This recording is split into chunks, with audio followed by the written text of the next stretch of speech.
नमस्कार। आप सभी का हमारे YouTube चैनल पर स्वागत है। मैं डॉक्टर देवी प्रसाद, सह आचार्य हिंदी, सेठ नंद किशोर पटवारी राजकीय महाविद्यालय नीमका थाना। आज पंडित दीनदयाल उपाध्याय शेखावाटी विश्वविद्यालय सीकर स्नातक प्रथम वर्ष हिंदी साहित्य प्रथम प्रश्न पत्र आदिकालीन भक्ति काल की कक्षा में विद्यापति के पदों पर चर्चा करने के लिए उपस्थित हूँ। पिछली कक्षा में भी हमने विद्यापति के पदों का अध्ययन किया था। उसी क्रम में आज हम विद्यापति के तृतीय पद का अध्ययन कर रहे हैं, यानी यह जो पद है वह हमारे पाठ्यक्रम में क्रम संख्या 3 पर नियत है। प्रस्तुत पद मैथिली कोकिल विद्यापति द्वारा रचित है, जो विद्यापति पदावली में संग्रहित है। प्रस्तुत पद में उस स्थिति का चित्रण किया गया है जब श्री कृष्ण राधा के विरह में व्याकुल हैं। उनकी इस व्याकुलता का वर्णन राधा की जो सखी है वह राधा से करती है और उससे मान को छोड़कर अपने प्रियतम श्री कृष्ण से मिलने का आग्रह करती है। तो प्रस्तुत पद में विद्यापति ने इस स्थिति का चित्रण किया है। इस पूरे पद का अर्थ समझने से पहले हम इस पद का एक बार वाचन करते हैं और उसके पश्चात हम इसकी व्याख्या को समझेंगे। विरह व्याकुल बकुल तरुतर पेखल नंद कुमार रे, नील नीरज नयन सय सखी धरय नीर अपार रे, पेखी मलयज पंक मृग मद तामरस घन सार रे, निज पानी पल्लव मूंदी लोचन धरनी पड़ असंभार रे, बही मंद सुगंध शीतल मंद मलय समीर रे, जनी प्रलय कालक प्रबल पावक दहई सोन शरीर रे, अधिक बेपथ टूटी पड़ खिति मसृण मुक्ता माल रे, अनिल तरल तमाल तरुवर मुंच सुमनस जाल रे, मान मनि तज सुदती चलु जहें राय रसिक सुजान रे, सुखद श्रुति अति सरस दंडक कवि विद्यापति भान रे। विरह व्याकुल बकुल तरुतर पेखल नंद कुमार रे। तो प्रस्तुत पद का हम अर्थ समझने से पहले इसके कठिन शब्दार्थ को समझते हैं, जिससे हमें इसको समझने में और आसानी होगी। विरह विरह, व्याकुल व्याकुल, बकुल मोलश्री, तरु तर तरु पेड़ तर नीचे पेड़ के नीचे, पेखल देखा, नंद कुमार श्री कृष्ण, नील नीरज नीरज कमल, नयन नेत्र, सय से, ढरई ढलना लुढ़कना गिरना, नीर जल, पेखी देखकर या देखा, मलयज चंदन, तामरस कमल, घनसार कपूर,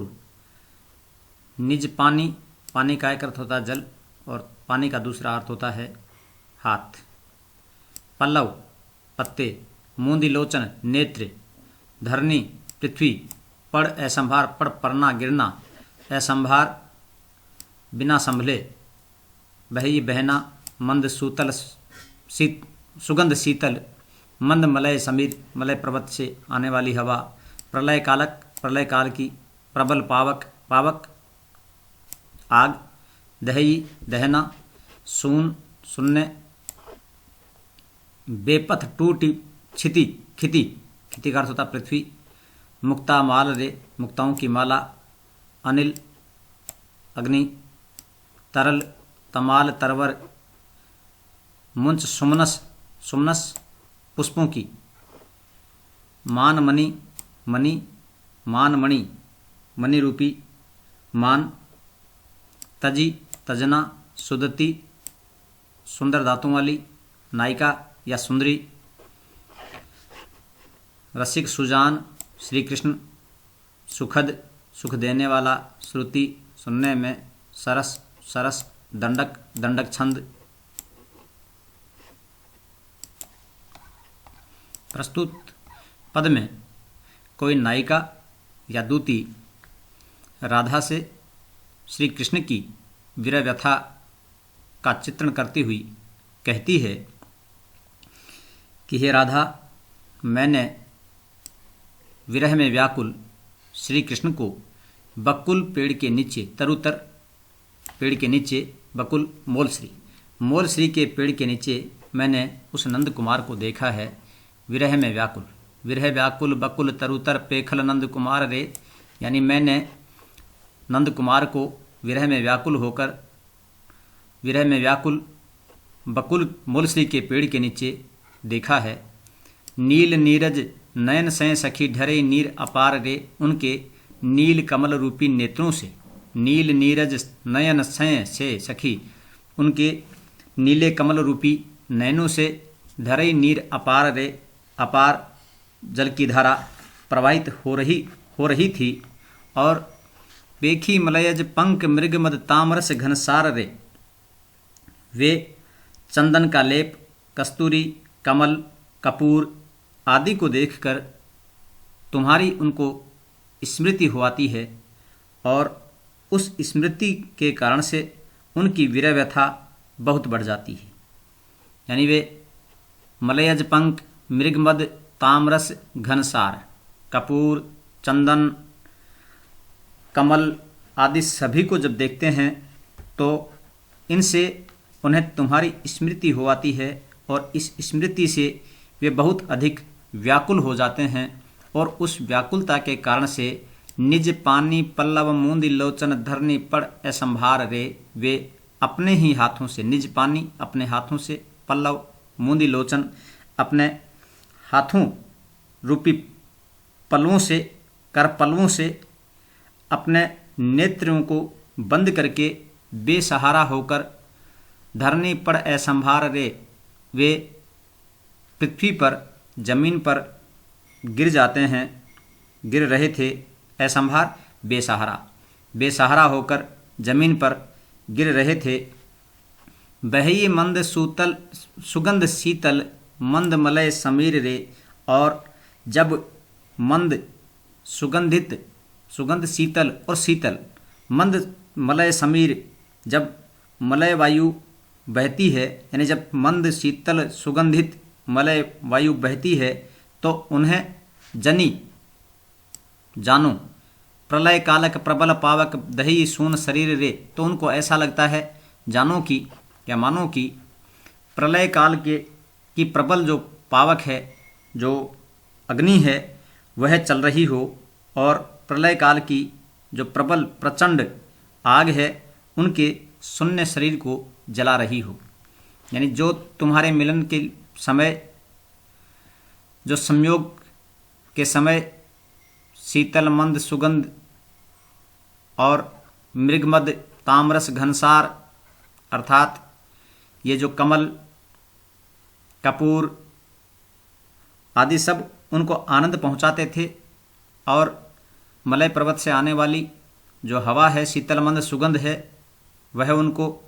आनंद प्रदान करती थी। वहीं पर अब यह उनको ऐसी लगती है, यह वायु शीतल मंद सुगंधित जो वायु है, हवा है, वह इस प्रकार की लगती है मानो कि प्रलय काल की जो अग्नि है वह चल रही है, और वह उनके शून्य शरीर को दाह कर रही है, जला रही है। अधिक बेपथ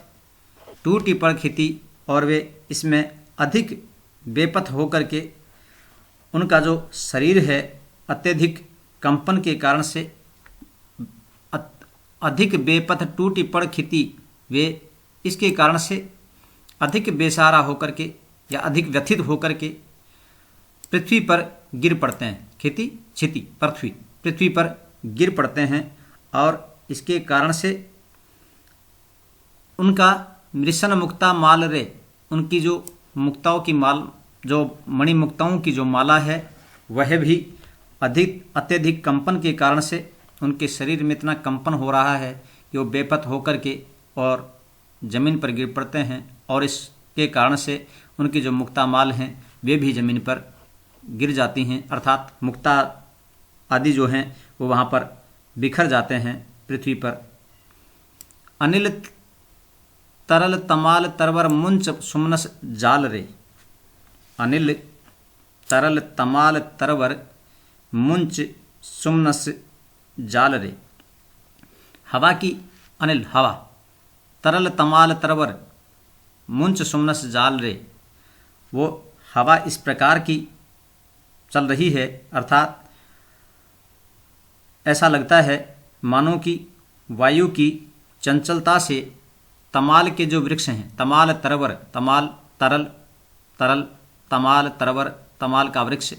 मुंच सुमनस जाल रे, मुंच सुमनस जाल रे, सुमनस जाल फूलों का समूह है। ऐसा लगता है कि जिस प्रकार से वो मोतियों की माला वहाँ पृथ्वी पर टूट कर गिरती है, वह उसी रूप में लगती है मानो कि फूलों का जो समूह है वह टूटकर गिरा हो, मानो कि हवा के कारण से जो तरल तमाल का जो वृक्ष है उससे फूलों का गुच्छा टूटकर जमीन पर गिरा हो। मान मनि तजी सुदती चल जह राय रसिक सुजान रे, वह कहती है हे रमणी, आप अपने मान रूपी मणि को त्याग कर, अर्थात आप इस मान को छोड़ दीजिए, मान को त्याग दीजिए और आप वहाँ चलिए जहाँ पर श्री कृष्ण हैं, जो रसिक सुजान हैं, वहाँ पर आपको चलना चाहिए, वहाँ पर आपको जाना चाहिए। इसलिए विद्यापति कहते हैं कि हे सुंदरी, आप अपने मान को त्याग करके उस स्थान पर चलें, वहाँ पर जाएं जहाँ पर श्री कृष्ण हैं। और सुखद श्रुति अति सरस दंडक, कवि विद्यापति भान रे, कवि विद्यापति कहते हैं कि जो दंडक छंद है वह बहुत ही प्रिय है, बहुत मधुर लगता है। उसी प्रकार से आप भी बहुत मधुर हैं, यानी आपकी वाणी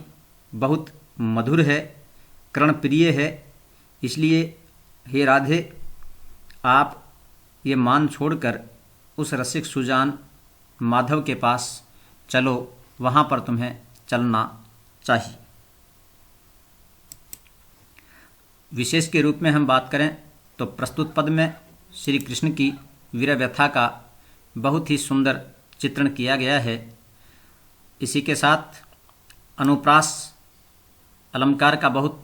अच्छा प्रयोग इसमें किया गया है। नील, नीरज, नयन, यहाँ पे अनुप्रास अलंकार तो है ही, साथ में रूपक अलंकार भी है। तो प्रस्तुत पद में अनुप्रास रूपक के साथ ही उत्प्रेक्षा अलंकार का भी बहुत अच्छा प्रयोग किया गया है। जनि प्रलय कालक प्रबल पावक दई सून शरीर रे,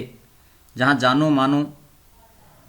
जन हूँ, मन हूँ आदि का प्रयोग किया जाए वहाँ पर उत्प्रेक्षा अलंकार होता है। और यहाँ पर विप्रलभ श्रृंगार का भी बहुत भावपूर्ण वर्णन किया गया है। तो प्रस्तुत पद की व्याख्या को आपने सुना, आपका धन्यवाद। मिलते हैं एक नए पद के साथ।